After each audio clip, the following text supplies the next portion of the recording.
Proximity fobs and cards can be added or removed using the app. Commonly, the fob or card would have either one or two groups of numbers printed on them.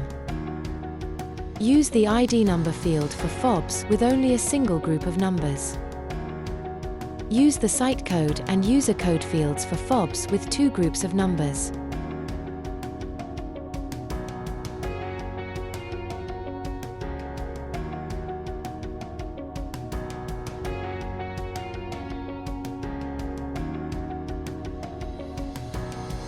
If access levels are available and have been set up by the installer, it is possible to choose from up to 10 access levels.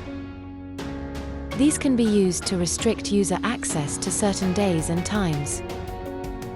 If needed, contact your installer or Videx for more information on access levels. If available, the intercom can integrate with an ANPR camera.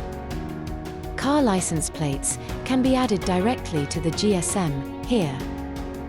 When the authorized car approaches, the entrance opens. Thanks for watching.